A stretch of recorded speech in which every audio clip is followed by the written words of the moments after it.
श्री कृष्णाय वयं नमः। भगवान विष्णु की सर्वश्रेष्ठता का कारण। एक बार चर्चा चली कि सबसे श्रेष्ठ देव कौन सी है, और निश्चय हुआ कि भगवान विष्णु सर्वश्रेष्ठ। ये वृत्तांत श्रीमद् भागवत में यहाँ पर बड़ी सुंदरता से वर्णित है। श्री सुखदेव जी कहते, परीक्षित, एक बार की बात है, सृष्टि का आरंभिक काल था।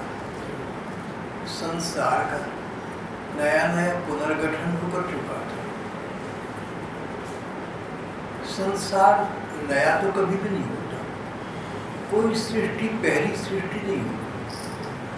तो जिस प्रकार कहते गेंद का कोई आदि अंत नहीं है, इस प्रकार संसार का या सृष्टि का कोई आदि या अंत नहीं होता। जब एक कल्प तक विधाता ब्रह्मा जी शयन करती है, उसे रात्रि कहती है। उस एक कल्प में किसी प्रकार की संसार की कोई गतिविधि नहीं होती। वहाँ उस समय तो प्रलय का समय रहता है। एक कल्प के पश्चात ब्रह्मा जी, ऐसी मान्यता है, अपनी रात्रि पर्यंत निद्रा से सोकर उठते हैं। और जैसे कोई दुकानदार रात को सो जाए और सुबह को दुकान अपनी सजा ली, रात को दुकान बंद करी, सामान अपना अंदर करके फिर घर चला जाए, इस प्रकार ब्रह्मा जी दूसरे कल्प में संसार की पुनर्रचना करते हैं। जैसे पहले रचना थी वैसी रचना अब कर देते हैं। तो इस प्रकार एक बार कल्प के आरंभ की वार्ता यहाँ पर बताई जा रही है। सृष्टि का आरंभ था। एक पवित्र नदी के किनारे ऋषिमुनि एकत्रित होकर यज्ञ करने के लिए बैठ गए। यज्ञ हुआ, सुंदर समापन हुआ। ऋषिमुनि परस्पर यज्ञ की सफलता पर प्रसन्नता प्रकट करते हुए अन्य प्रकार की वार्ताएं भी करने लगे। और फिर एक वार्ता सृष्टि का आरंभ था, ये मैंने आपसे बताया, संसार आरंभ हुआ था। तो ऋषि मुनि परस्पर चर्चा करने लगे कि ब्रह्मा जी, शिव जी और भगवान विष्णु, ये त्रिदेव कहलाते, तीन देवता कहलाते। सृष्टि का उद्भव, स्थिति और संहार उनके हाथ में है। उद्भव, जन्म ब्रह्मा, स्थिति संचालन करना, पालन करना भगवान विष्णु, संहार सृष्टि का आत्यंतिक कल्याण कर देना, इसका समापन कर देना, इसके देवता शिव। ब्रह्मा विष्णु महेश त्रिदेव के रूप में एक ही परमात्मा सत्ता प्रकट है। ईशावास्यमिदं सर्वं यत्किंच जगत्यां जगत्। सारे संसार में एक ही परमात्मा की सत्ता व्याप रही है। वे परमात्मा तीन रूप धारण करते हैं और सृष्टि का संचालन कार्य तीनों रूपों से करते रहते हैं। तो प्रश्न उठा ऋषि मुनियों में कि तीनों देवताओं में श्रेष्ठ देवता, सबसे श्रेष्ठ देवता कौन है? सर्वश्रेष्ठ ब्रह्मा जी हैं, शिव जी हैं या भगवान विष्णु? तभी सृष्टि का उद्भव कर चुका था। संसार आरंभ हुआ। तो संसार आरंभ हुआ, संसार का आरंभ ऐसे तो हो नहीं सकता था जैसे आजकल पारिवारिक व्यवस्था है, गृहस्थ धर्म है, माता पिता होते हैं, संतान होती है, संतान के विवाह हुए तो उनकी संतान हो गई। इस प्रकार का सृष्टि का जब संसार आरंभ हुआ तब तो था नहीं। ब्रह्मा जी थे, शुक्र जागे थे और उन्होंने नई संसार रचना का संकल्प किया। तो ब्रह्मा जी ने अपनी संकल्प शक्ति से, अपने मन के बल से कुछ तत्वों को जन्म दिया, कुछ व्यक्तियों को जन्म दिया मन के संकल्प से।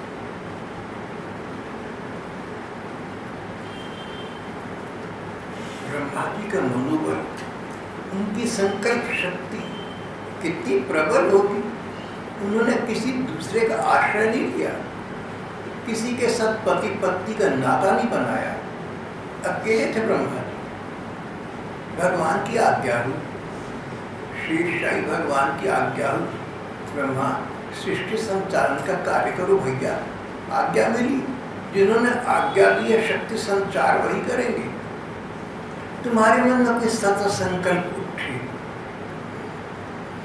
तो जो सत संकल्प उठाने वाली भगवान है, उस संकल्प को पूरा करने की सामर्थ्य शक्ति भी तुम्हें वही प्रदान करेंगे। जो प्रेरणा स्रोत है वही तुम्हारी शक्ति स्रोत बनेंगे। भगवान नारायण ने ब्रह्मा जी को प्रेरणा की, सृष्टि संचालन की।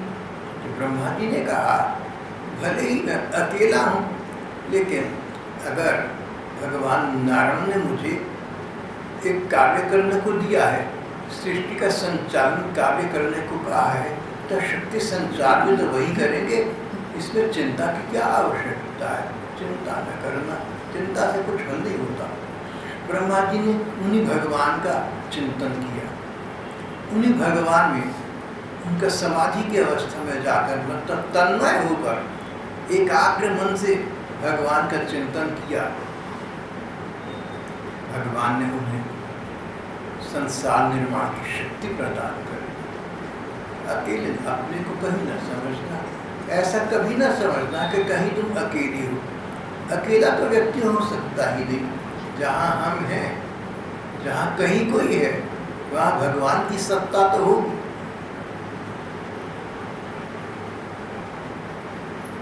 तो एक वायु वो है, एक हवा वो है जो सभी को पता है, सड़कों पर, पहाड़ों पर, नदियों पर, समंदर पर घूमती रहती, बात दौड़ती रहती। लेकिन वही हवा घड़े के अंदर भी तो होती है। घड़ा खाली हो तो घड़े के अंदर भी वही हवा है। बिना वायु के कोई प्रांत, कोई प्रदेश, कोई स्थान नहीं हो सकता। इसी प्रकार ब्रह्म सत्ता के बिना, परमात्मा सत्ता के बिना तो संसार की सत्ता, किसी प्राणी या उपकरण की सत्ता का प्रश्न नहीं है। ब्रह्मा जी ने अपने को अकेला नहीं माना। भगवान नारायण ने मुझे प्रेरणा की है संसार चलाने की, वही मुझे शक्ति प्रदान करेंगे। जो प्रेरणा संचार कर रहे हैं वो शक्ति संचार भी तो करेंगे, और शक्ति संचार करेंगे या विलंब हो रहा है उसमें, तो उपाय क्या है? निर्विलंब कार्य आरंभ हो जाए। इसका क्या उपाय है? चतुरानंद ब्रह्मा जी ने ध्यान किया, समाधि की स्थिति में चले गए, परमात्मा के चिंतन में लवलीन हो गए, एकाग्र चित्त हो गए, और कुछ सूझा नहीं, अपने तन का बोध न रहा। इस प्रकार की एकांतिक मानसिक वृत्ति में ब्रह्मा जी परमात्मा चिंतन में मशगूल हो गए, व्यस्त हो गए। तब उन्होंने भगवान की वाणी सुनी, जिसके बल से उन्होंने सृष्टि संचार किया। ब्रह्मा जी की पहली सृष्टि उनके मन के बल से, उनकी संकल्प शक्ति से उत्पन्न हुई। ये उनके साथ मानसिक पुत्र कहलाए। इनमें एक नारद जी थे और अन्य जन थे, एक भृगु जी थे, 5 और थे। ब्रह्मा जी ने सचमुच पहली सृष्टि की थी 4 पुत्रों की, सनकादि ऋषि, सनक, सनंदन, सनातन, प्रशांत कुमार नाम के मन की शक्ति से 4 पुत्र उत्पन्न हुए। मन की शक्ति से, संकल्प शक्ति से।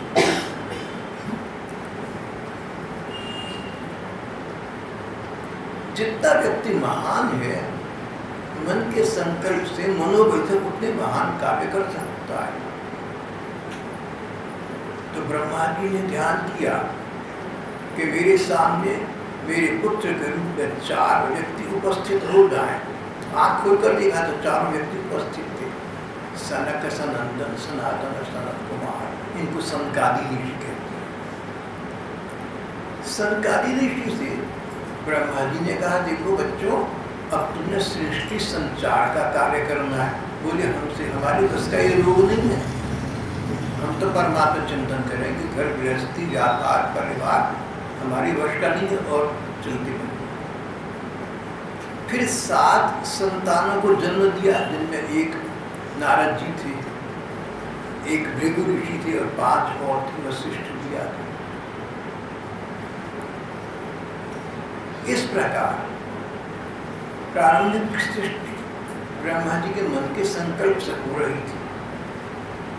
नया नया संसार बना था, सब कुछ नया लगता था। ऋषि मुनियों ने सत्र किया, सत्संग किया, यज्ञ किया, फिर परस्पर हरि चर्चा करने लगे, भगवत चर्चा करने लगे। फिर ये चर्चा छिड़ी कि संसार का उद्भव, स्थिति और संहार ब्रह्मा, विष्णु, महेश करती है। ये तीनों कैसे देव हैं, इनमें सर्वोत्कृष्ट कौन से हैं, सर्वश्रेष्ठ कौन से हैं? ऋषि मुनि मुंडे मुंडे मतिर्भिन्ना, अलग अलग ऋषि मुनियों की अलग अलग राय। तो सबने मिलकर एक निर्णय किया कि हमारी ओर से भृगु जी नाम के जो ऋषि हैं, ये पता चला है, ये किसी प्रकार अपने गणित से तीनों देवताओं की परीक्षा करके देखे कि कौन सर्वोत्कृष्ट देवता है। भृगु जी भविष्य का विज्ञान प्राप्त है। भृगु जी की संगीता प्रसिद्ध आज भी। उन्हें ज्योतिष शास्त्र का ज्ञान, तपस्या में अग्रगण्य है और कहीं किसी के साथ पक्षपात नहीं करते। इस प्रकार उनके गुण देखकर देवताओं ने, ऋषियों ने, सबने मिलकर निर्णय किया कि भृगु ऋषि तीनों देवताओं की परीक्षा करके देखें और फिर हमें आकर बताएं कि इनकी रिपोर्ट क्या है, इन्होंने क्या पता लगाया, इनकी फाइंडिंग क्या है, इन्होंने किस देवता को सर्वोत्कृष्ट बताया। भृगु जी प्रसन्न हो गए, बोले कार्य तो कठिन है, ब्रह्मा जी की परीक्षा लेना, शिव जी की परीक्षा लेना, भगवान विष्णु की परीक्षा लेना, जगदीश्वर की परीक्षा लेना, परमात्मा की परीक्षा लेना कौन सा साधारण कार्य है? पर प्रयत्न तो करूंगा, मैं देख कर आता हूँ। भृगु जी ऋषियों की इस सभा से चल पड़ी। यात्रा मार्ग में विचार में मग्न हो गए, क्या उपाय है ये पता लगाने का कि ब्रह्मा है, विष्णु है, महेश है, सर्वोत्कृष्ट कौन सा? बड़ा जटिल प्रश्न हो गया। एक माँ के 10 बच्चे, 10 बराबर, हर बच्चा इकलौता। यूनानी भाषा में एक कहावत है जिसमें कहा, एक माँ के 10 बच्चे, हर बच्चा इकलौता। ऐसा प्यारा जैसे कि मानो एक मात्र है। अब ये त्रिदेव हैं, एक समान है, इनमें क्या निर्णय करें? भृगु जी सोचो पड़ गए, फिर विचार किया, विवेक से विचार किया, तो एक बड़े उचित निर्णय पर पहुंचे। जिस व्यक्ति में संसार में रहता है, समाज में रहता है, समाज संसार में रहने की कला का जिसको ज्ञान हो, बिना संघर्ष के, बिना वाद विवाद के, बिना तर्क वितर्क के रह सके, वो व्यक्ति सफल जीवन यापन कर सकता है। संसार है, प्रकार प्रकार के लोग हैं, देवता ऋषि मुनि प्रकार प्रकार के। इस प्रकार के इस विशाल संसार में रहना, इस प्रकार के संघर्ष न हो, झंझट खड़ा न हो जाए, कोई वितंडा न हो जाए, कोई कांड न हो जाए, कैसे होगा ये? बहुविध लोग हैं, नाना प्रकार के लोग हैं, अलग अलग स्वभाव के लोग हैं, तभी हो सकता है। भृगु जी ने विचार किया, जब व्यक्ति समाज की, संसार की, परिजनों की, इष्ट मित्रों की किसी की बात का बुरा ना माने, कोई व्यक्ति गलत है तो क्षमा कर देना, निजी कारण से किसी पर क्रोध न करना, निजी कारण से, व्यक्तिगत कारण से किसी पर क्रोध न करना।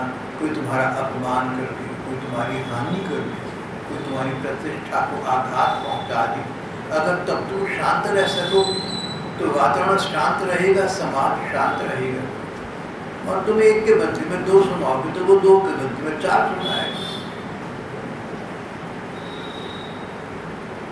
जितने लड़ाई झगड़े हैं अगर बढ़ाओगे ना तो ये इनके बढ़ने की जो गति है, स्पीड है, वो 2, 4, 8, 16 ये नहीं होगी, ये होगी 2, 4, 16। 16 कितना, शायद 256 ऐसे बढ़ेगी। चलो प्रोफेसर साहब ने कहा मैथमेटिक्स नहीं आते, ठीक है, मेरे सारे पहली बार मैंने पहाड़ा ठीक बोला। तो जितने झगड़े फसाद हम करेंगे ना, इनकी स्पीड ये होगी, ये दुगने दुगने नहीं होते जाएंगे। ये तो 2 के 4, 4 के 16, 16 के 256, इस स्पीड से आगे बढ़ेगी। व्यक्ति वही है जो इस अनेक प्रकार के संसार में, इस विविध संसार में शांत रह सके। शांत तो हम तभी रह सकेंगे जब अन्य लोगों की बात सुने और क्षुब्ध न हो।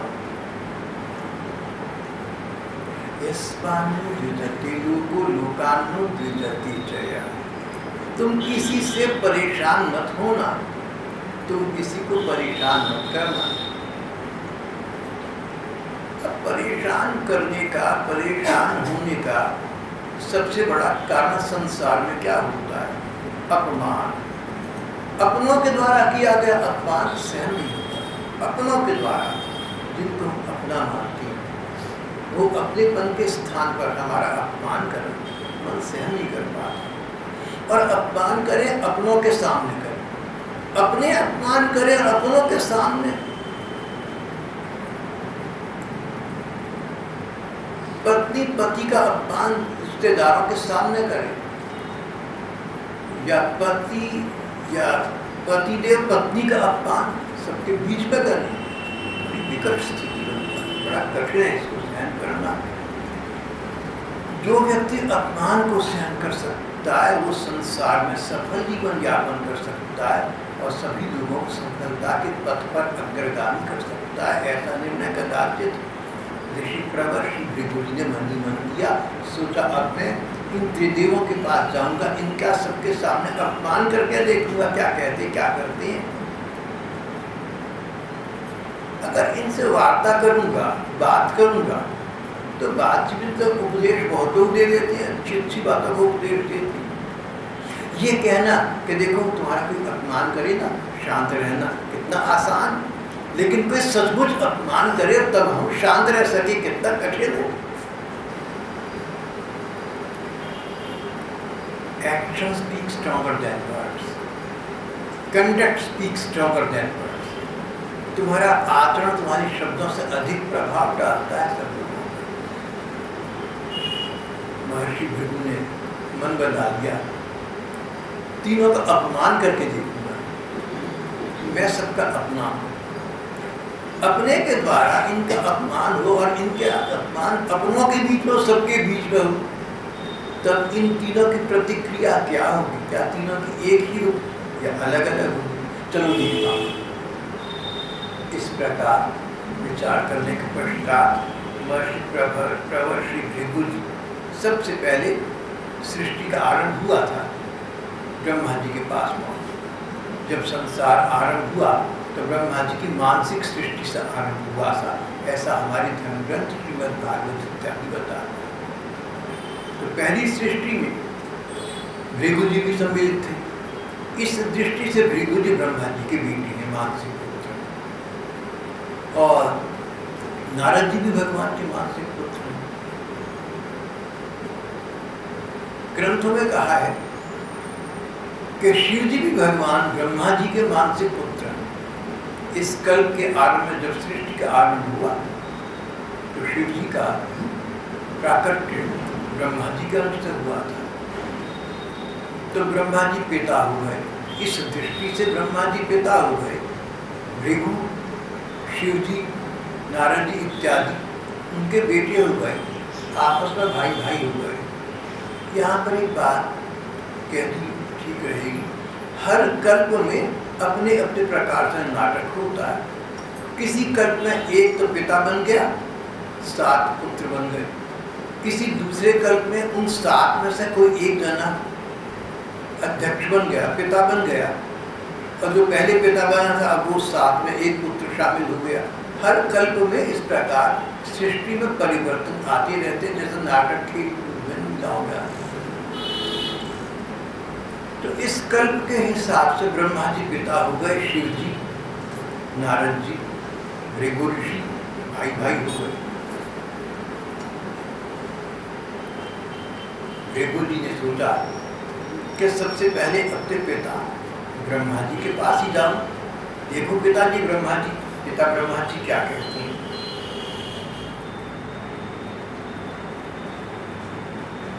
भृगु ऋषि की अबाध गति थी, कहीं जाने से उन्हें को रोक नहीं सकता।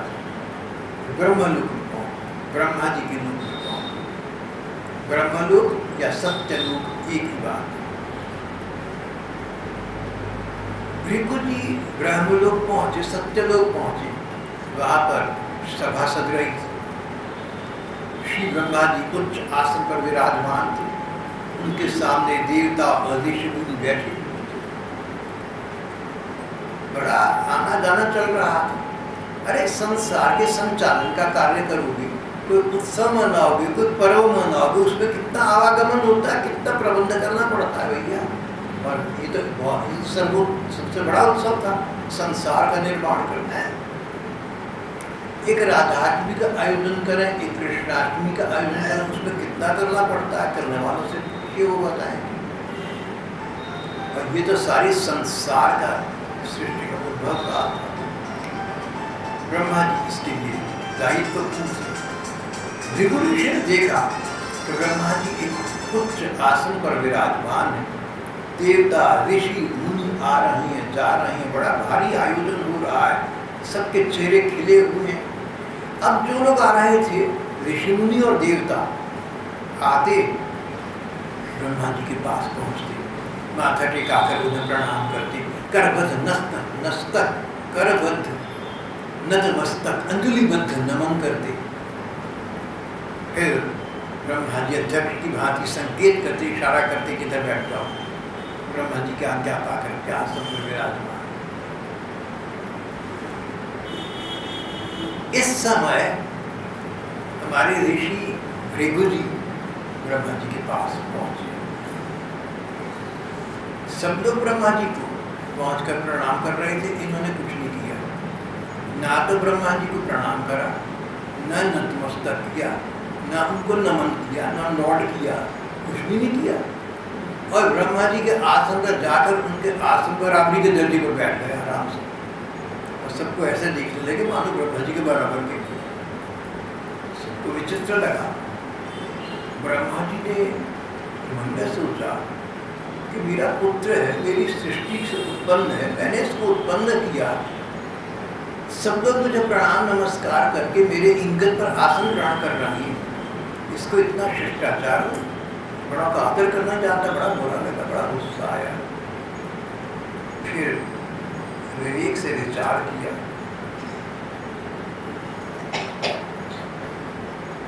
विवेक से विचार किया, सोचा मानसिक पुत्र है लेकिन पिता तो इसका मैं हूं। अगर यहाँ पर मैं क्रोध प्रकट करूंगा, जोश गुस्से में आकर बोलूंगा, इसको दंडित करूंगा, तो सारे समाज में विप्लव हो जाएगा, उत्पात हो जाएगा, एक तमाशा बन जाएगा। अभी तक तो अनेक लोगों ने शायद ध्यान ही नहीं दिया होगा कि पुत्र आया, पिता को बिना प्रणाम करे उनके पास आके जम गया। अगर मैं इसको कुछ कहूंगा तो सभी को पता लग जाएगा, कहना कुछ नहीं। यो भी नीति शास्त्र कहता है कि अगर तुम्हारा कहीं अपमान हुआ हो तो लोगों में कहते मत फिरना। अपने अपमान को प्रकाशित करना उचित नहीं, अपने अंतरंग जनों से कहना, सब में मत कहना। सोचा अपमान तो मेरा हो गया, पर सबके बीच में कहना भी ठीक नहीं है। सबको तो यही पता है कि मेरा सब जगह सम्मान होता है, और मैं बता दूं कि नहीं अपमान भी होता है, तो मेरी अपनी शोभा घटती है। अपना अपमान नहीं कहना चाहिए। कईयों ने देखा नहीं होगा, ध्यान नहीं दिया होगा, उनको भी पता लग जाएगा। इसको बाद में देखूंगा, अभी चुप रहना चाहिए, बाद में इसका समाचार लेंगे, इसका खबर लेंगे, अभी चुप रहना। ब्रह्मा जी ने देखिए इतने विवेक से कहा, क्रोध तो आया लेकिन मानसिक क्रोध तक सीमित रहे, तो वाणी में क्रोध नहीं किया, व्यवहार में क्रोध नहीं किया। बेटा था, चपत नहीं मारा, मुक्का नहीं मारा, डांटा भी नहीं, प्रताड़ना नहीं। मन में क्रोध आया, शांत रहे, अभी कुछ नहीं करना। मन में उठे क्रोध को भीतर ही भीतर विवेक बुद्धि से दबा दिया।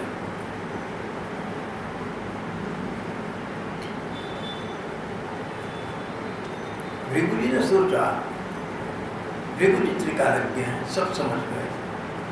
तो ब्रह्मा जी को क्रोध तो आया, मेरे से छोटा, मेरा बेटा, मेरे द्वारा जन्म दिया गया, मुझे प्रणाम न करके मेरे बराबर कर बैठता। मन में तो पिताजी के क्रोध आया है, पर नीति की दृष्टि से उन्होंने अपने क्रोध इस समय संयम में रखा है। ये जो संसार का संकट है ना, परिवार भी संसार का छोटा लघु, संसार का लघुत्तम रूप तो परिवार ही। 5 का परिवार हो या 5 अरब का परिवार हो, स्थिति तो नीचे जुटी रहती। ब्रह्मा जी ने सोचा मेरा पुत्र है, कम से कम मैं सबके सामने इसका अपमान न करूं। ये तो मूर्ख है, मुझ पिता का इसने तिरस्कार कर दिया, लेकिन मैं तो मूर्ख न बनूं, मेरा बेटा है, मैं इसको बदनाम करूं, लोगों में बात फैलेगी कि ब्रह्मा जी का लड़का इतना उद्दंड है, इतना बदतहसीब है।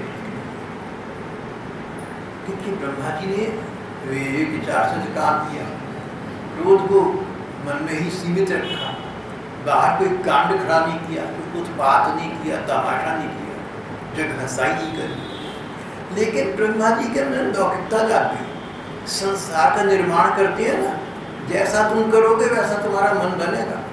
ब्रह्मा जी संसार का निर्माण करते हैं, तो सांसारिकता जाके मेरा बेटा है इसलिए मत करो। ये निष्पक्ष बात तो नहीं। किसी व्यक्ति के विषय में हमने क्या कहना है, इसका निर्णय इस बात से नहीं होना चाहिए कि रिश्ता क्या है मेरा इसका। न्याय रिश्तेदारी से ऊपर की वस्तु। एक राजा ने नियम बनाया कि जो इसका पालन नहीं करे, खंडित करेगा, उसका दंड होगा मृत्युदंड। सबने पालन किया, केवल उनके लड़के नहीं किया। इकलौता लड़का बड़ी देर से बड़ी प्रार्थनाएं करके हुआ था, राज्य का उत्तराधिकारी था। जब राजा साहब दरबार में आए, बोले लड़के को मृत्युदंड दिया जाए कल सुबह उठते। लोगों ने समझाया, आप क्या कह रहे हैं? समझाने वाले बहुत नहीं माने, बोले नहीं न्याय। उसके बाद उन्होंने राज्य दरबार त्याग दिया, बोले आज से मैं राजपद का त्याग करता हूँ। ये क्या हुआ? बोले राजा है, राजा हूँ तो न्याय करना फर्ज सब प्रजा बराबर है, लेकिन हूँ तो पिता ना। मैंने अपने हाथ से अपने बेटे का मृत्युदंड तो सख्त कर दिया, दिल को दुख पहुंचा, कैसा बाप हूँ मैंने इस्तीफा दे दिया, अब बाप होकर मैं कुछ नहीं कर सकता हूँ, राजा नहीं। इस प्रकार के इतिहास में अनेक घटनाएं कथाएं यहाँ पर ब्रह्मा जी के मन में ममता जाग गई, सांसारिकता जाग गई कि मेरा बेटा है, लोग क्या कहेंगे। अपने बेटे को बदनाम करना मूर्खता है, अपने अपमान को संसार को उजागर करना ना समझिए। ब्रह्मा जी ने नीति से काम लिया, ब्रह्मा जी ने सिद्धांत से काम नहीं लिया। नीति और सिद्धांत बड़ा अंतर है। नीति जो तुम्हें लाभ प्रदान करे वो नीति, और सिद्धांत ऐसा नियम जो अटूट है, हम उसको तोड़े के लिए कुछ संसारित होता है। सिद्धांत और नीति अलग है। महापुरुष सिद्धांतों का पालन अधिक करते हैं, नीति करें या न करें। और विवेकवान समझदार लोग नीति के पालन से अवश्य करते, सिद्धांत का जितना कर सकते हैं करते। ब्रह्मा जी ने यहाँ पर नीति का पालन किया, एक प्रकार का पक्षपात कर गए। समाज के सामने अपने बेटे को बदनाम करना उचित नहीं है, उसके द्वारा अपमानित होना, इसको प्रकाशित करना उचित नहीं है। ब्रह्मा जी ने ऐसा सोचा, राजसिक बात हो, राजसिक बीज की बात हो, अपना भला हो, किसी का बुरा ना हो, बीच की बात हो गई। ब्रह्मा जी ने राजसिक बात की, शांत रहे उस समय। और भृगु ऋषि उठे, मान कोई बात ही न हो, ऋषि प्रवर वहां से उठे और चल पड़े। सोचा अब कैलाश पर्वत पर जाकर देखता हूँ, वहां भी तो शिव पार्वती विराजमान है, शिव तो मेरे इस कल्प के भाई हैं, वहां जाकर शिव जी की परीक्षा लेता हूँ। कैलाश पर्वत पर गए, दूर से देखा भगवान शंकर और श्री पार्वती ने भगवत चर्चा, परमात्मा चर्चा में लगी।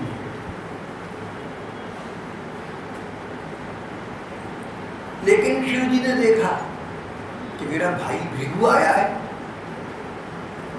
तो उन्होंने कहा पत्नी तो परिवार की सदस्य है, यहाँ रहती है, इससे तो बात होती रहती है। पत्नी का अर्थ ये नहीं, ससुराल का अर्थ ये नहीं कर सके भाइयों को भूल जाओ। शिव जी ने बड़े तपाक से खड़े होकर भृगु जी का स्वागत किया। भैया तुम स्वागतम स्वागतम सुस्वागतम शुभम, शुभागमन हुआ तुम्हारा, बड़ा सुख है, मेरा अच्छा लगा मुझे, ये कहकर परम वितराग भगवान शंकर नाकाऊ से दोस्ती, नाकाऊ से गया। लेकिन इस समय मेरा भाई आया है, पत्नी के सामने उसका मान होना चाहिए, पत्नी को पता लगना चाहिए कि मेरे भैया हैं, और मैं ना हूँ, भैया घर में आए तो इनका अगवानी करें, इनका स्वागत सत्कार है। ब्रह्मा जी के बाद शिव जी की बारी आई। भृगु ऋषि पहुँचे, शिव जी एकदम खड़े हुए और उन्होंने अपने दोनों हाथ आगे बढ़ाए भैया भृगु को गले लगाने के लिए। भृगु जी 2 कदम पीछे हट गए, बोले आप क्या कर रहे हैं? ठीक है, बड़े भाई हैं आप, लेकिन रिश्ता ऐसा नहीं होता कि भाई का सिद्धांत से होता। शिव जी आप करते क्या हैं? जब से संसार शुरू हुआ, भस्म रमाए हुए, भभूति लगाए हुए, शमशान में घूमते आप, भूत पिशाचों का प्रत्यक्ष बने हुए। वैदिक दृष्टि से या तांत्रिक दृष्टि से, किसी भी दृष्टि से आपका स्पर्श करना भी ठीक नहीं, आप दूर रहेंगे। आपका स्पर्श से मैं भी अपवित्र हो जाऊंगा। मैं तो आपको यही कहने आया था कि अशुद्धताई का मार्ग छोड़िए, आप मुझे स्पर्श कर रहे हैं, दूर हो गए। श्री बोले अच्छा मैं अशुभ, मैं तेरे तुझे अपवित्र करने के लिए स्पर्श कर रहा था, उठाया त्रिशूल, पूरी अभी समझ लेता हूँ। एक त्रिशूल से तो सब समझ आ जाए कि करना है। पार्वती जी वहीं बैठी हुई थी, वो भी खड़ी हुई, भगवान शंकर का हाथ पकड़े, आप क्या कर रहे हैं? भाई है, ऋषि है, आप ऐसा न करें। शिव जी तो सोच रहे थे कि भृगु आया है, बड़े बड़े ऋषि महर्षि मेरी वंदना करते हैं, हम दोनों यहाँ प्रेम पूर्वक विराजमान हैं, हमारा सम्मान करेगा। भवानी शंकर वंदी श्रद्धा विश्वास रूपिण, और ये और हमारा अपमान करने आ गया और कहता है कि छुओ मत मुझे, तुम छुओगे मेरे पाप लग जाएगा। भृगु बोले बिल्कुल ठीक है, मुर्दे को छू के पाप लगता है नहीं, और तू रहते मुर्दों में, देख भैया होगा तू, लेकिन बैठ एक तरफ हो जा। शिव जी ने त्रिशूल उठाया, पार्वती ने शिव जी के पांव पकड़ लिए, बोले गलत बात। और एक पुरानी कहावत हमने सुनी थी, मेरे बड़ी भैया थे एक, कुछ मुझे याद नहीं है उनका, मैंने कुछ अपराध कर दिया, फिर उनको प्रश्न खेद प्रकाश का एक पत्र लिखा, उनका उत्तर आया कि भैया कोई बात नहीं, तुमने कर दिया तो क्या हो गया, क्षमा बड़न को चाहिए, छोटन को उत्पात। तो बच्चे हमारे सामने तो उत्पात करो, हम तुम्हारी बड़े हैं, हम तुम्हें क्षमा करते रहेंगे। तो उन भाई साहब की विशाल हृदयता पर मैं स्तब्ध रह गया। लेकिन सिद्धांत भी ठीक है, जो आपसे छोटी है ना, अपराध कर दे तो डांटना फटकार भी अच्छा नहीं, जहाँ तक उसे डांट के आंसू।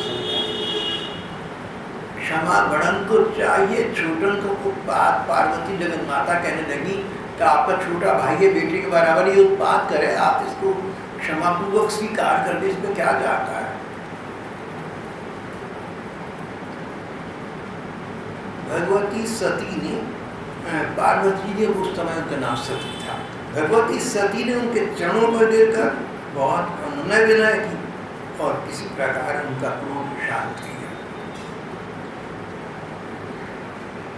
अब भृगु जी यहाँ से चली,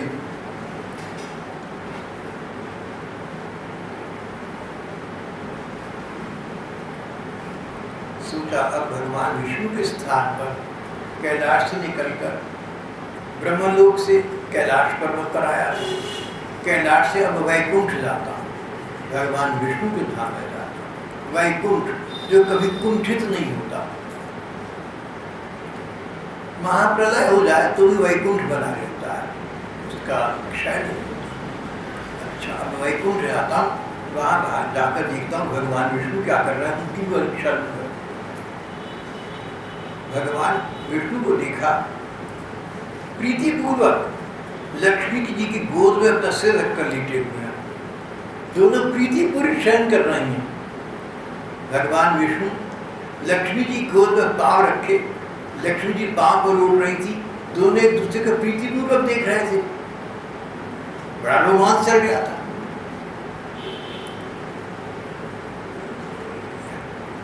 भृगु जी पहुंचे, देखा कि लक्ष्मी जी और भगवान विष्णु एक दूसरे के प्रीति संलाप में संलग्न हैं। तो मन में तो था ही कि परीक्षा लेनी, इनको क्रोध दिलाना है। तो भगवान विष्णु के पास पहुंचे, लक्ष्मी जी का भी परम का भी विचार न किया और भगवान विष्णु के वक्षस्थल पर पाद प्रहार किया।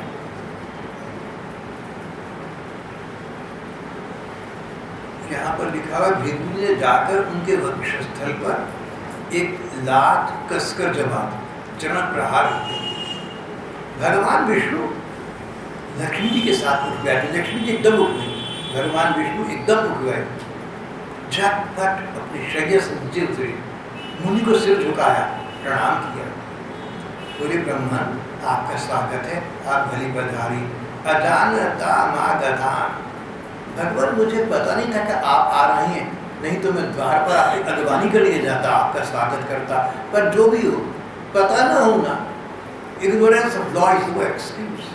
मुझे पता नहीं था, ऐसा मैंने आपसे कह दिया, पर मैं जानता हूँ मैं अपराधी हूँ, मैं जानता हूँ मैं आपका अपराधी हूँ, चाहे मुझे पता नहीं था, फिर भी मैं आपकी अगवानी करने के लिए पहले ही खड़ा नहीं हुआ, द्वार पर ले गया, मेरा अपराध है, मैं आपसे क्षमा चाहता हूँ, मेरा अपराध क्षमा कीजिए।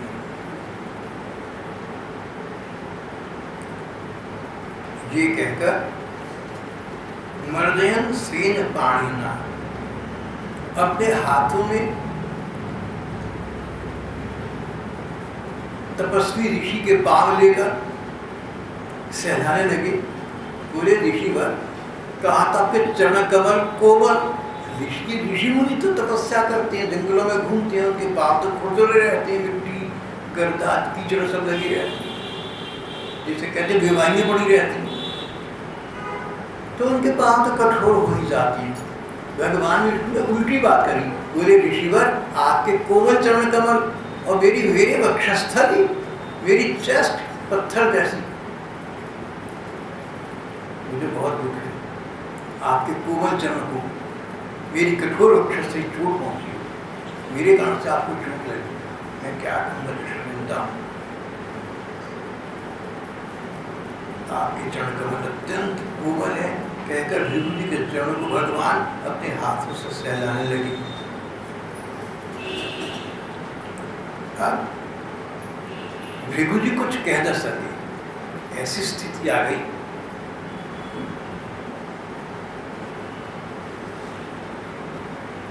भगवान विष्णु ने देखा कि ऋषि गदगद हैं, द्रवित हो गए, रोमांचित हो गए, हर्षान्वित हो गए, उनसे कुछ कहा नहीं जा रहा। तो ही ब्रोक दी आइस, उन्होंने फिर आगे बात स्वयं शुरू की। बोले ऋषिवर, वैसे आपके चरण प्रहार की गहराई को आपने क्यों चरण प्रहार किया मेरी वक्षस्थली पर? आपकी बारी की सच्चाई को आपके कृपा प्रसाद से मैं थोड़ा सा समझ गया।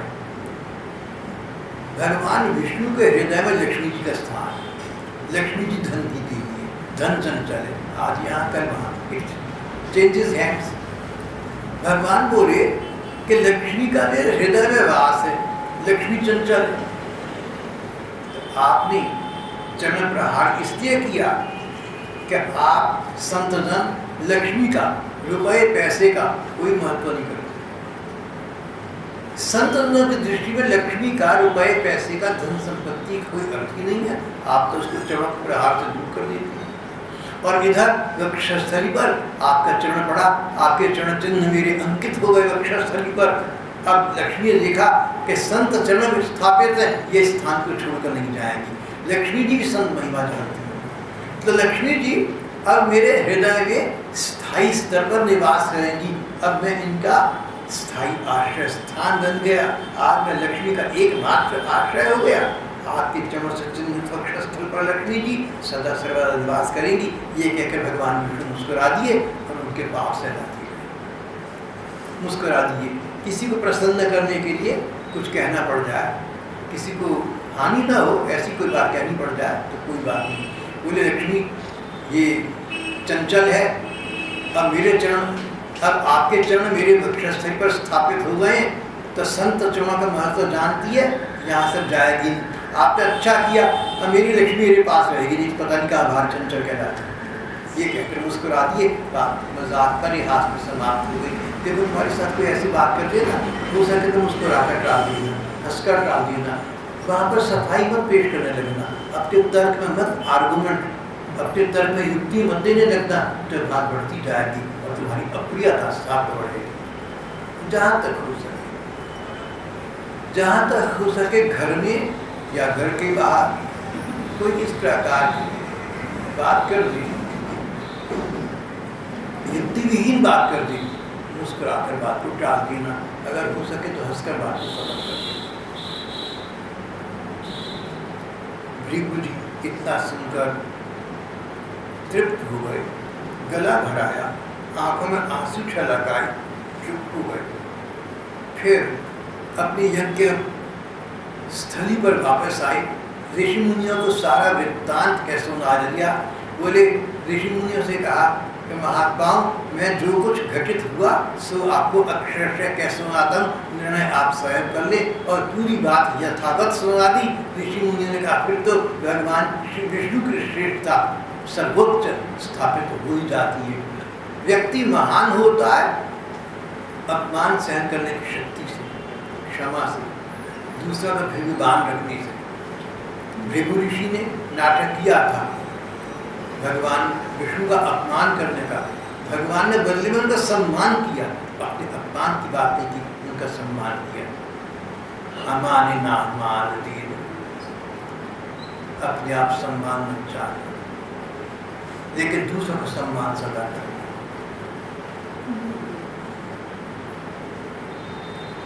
सब ऋषि मुनियों ने निर्णय किया कि सचमुच अपनी महानता के कारण से, अपनी विशाल हृदयता के कारण से स्वयं श्री भगवान विष्णु ही सर्वश्रेष्ठ हैं।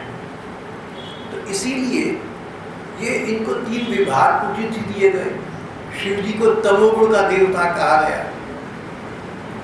शिव जी तामसिक लोगों का कल्याण करते हैं, तमोगुण की वृत्ति देती है, जो लोग अंधकार में रहते हैं, जो लोग पाप में जीवन बिताते हैं, दुर्जनों का शिव जी उद्धार करते हैं। और अंत में समय आने पर सबकी आत्यंतिक उद्धार की स्थिति भी ले आती है। शिव जी को तामसिक देवता माना गया, ब्रह्मा जी को राजसिक माना गया। क्रोध तो आया पर वितंडा खड़ा ना किया। भगवान विष्णु को सात्विक माना गया, क्रोध आया ही नहीं। दूसरे का अपराध अपने पर ले लिया। इसलिए जितने वैष्णव जन हैं, वैष्णव जनते तेनी कहिए जे पीर पराई जाने। नरसिंह मेहता का ये पद वैष्णव जनों का जीवन का आधार और आदर्श। बुरा मानना, बात में बढ़ाना, बात को खत्म कर देना, अपनी सफाई में चार बातें करोगे तो बात बढ़ेगी। शांत रहना, भगवान के भरोसे रहना, भगवान के विधान में कल्याण है, इस विचार से अपने आप को संतृप्त और संतुष्ट रखना। इस प्रकार का सत्संदेश देता हुआ आज का ये प्रसंग यहाँ समाप्त हो जाता है।